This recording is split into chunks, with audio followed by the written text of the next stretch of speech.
Present-day Ireland Street is worlds away from the Ireland Street where Marcia Jordan You knew your neighbors. put down roots. It has changed tremendously. You could sit on the porch, drink coffee, and talk to your neighbors. Now I don't know my neighbors because they change each week. For 3 decades, Marcia has had a front row seat to change. The gentrification has driven every neighbor elsewhere except her. Probably about 2 years ago, that neighbor left and she sold to Rise Development.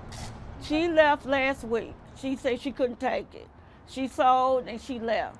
Marcia's home sits in between 8 new builds. There used to be just one home on either side. They want to give you maybe $400,000 and they build 4 and they sell them each for $850.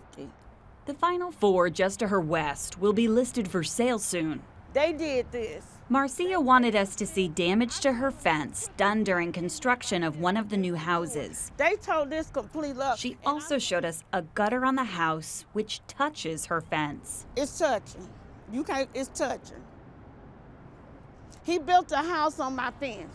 A few weeks ago, she parked her car against the fence to make a point. I never met Rick, the owner, until I parked my car right there. Marcia's carport was also banged up by a construction crew, and possibly this window. He came and pulled the crane. I let him use the crane. He pulled the crane and he tore my carport and don't even want to fix it. Didn't give me one dime. We were both surprised when the developer, Rick Wells, showed up.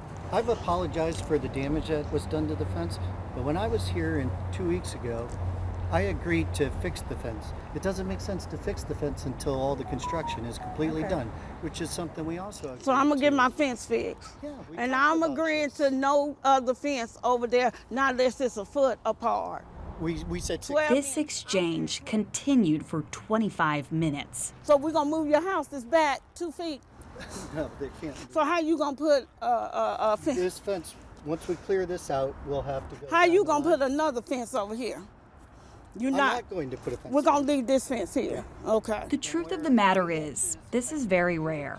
In our historic neighborhoods, few homeowners get the chance to negotiate. To repair one window, and How much I'm going to get for that?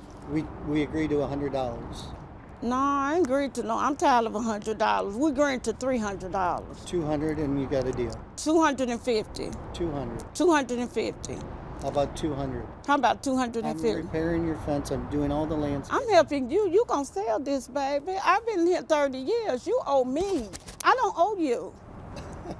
You coming new. I've been here 30 years. I done took your abuse all this time, and I'm tired of you. I am sick and tired of you. As it so happens, when we went to the city to check on some things, we discovered the long-standing fence is actually on Rick's property. This land survey shows the majority of Marcia's fence and her concrete path are on that property.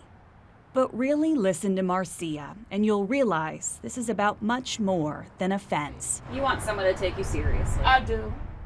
I do. I want somebody to just respect me.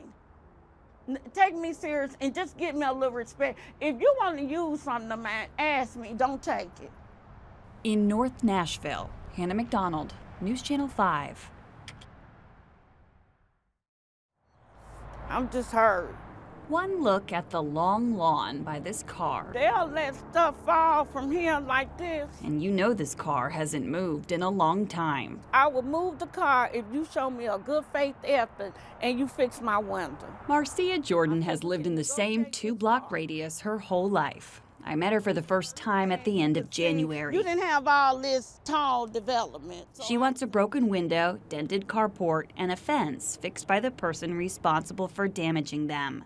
The developer building the quadplex next door, where there used to be just one house. I just don't understand you signing a contract saying you gonna fix my window and my carport, and here we are 2 or 3 months down. All those weeks ago, we were there when Marcia had this unforgettable exchange with Rick Wells, the developer. To repair one window, and How much I'm gonna get for that?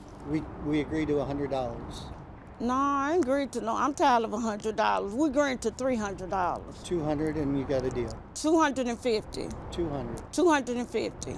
How about 200? How about I'm 250? repairing your fence. I'm doing all the landscaping. I'm helping you. You gonna sell this, baby. I've been here 30 years. You owe me. I don't owe you. In doing my research about the issues on Ireland Street, I learned something unexpected. The developer did a good amount of work without permits.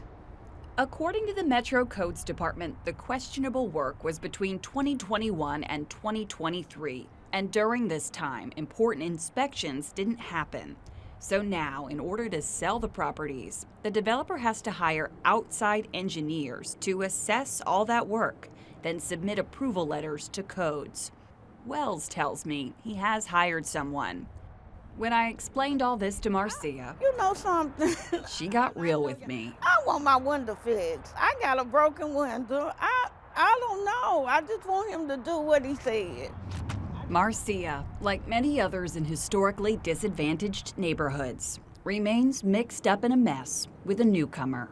I realized I can't fight him. He's winning. I realized, and I really don't have anywhere else to go, to be honest, but I realized my place in this world, and I realized I don't have as much money and as much stuff as he does, and it just seemed like nobody really cares. He's gonna win, and nobody's gonna do anything. So I'm hurt. In North Nashville, Hannah McDonald, News Channel 5.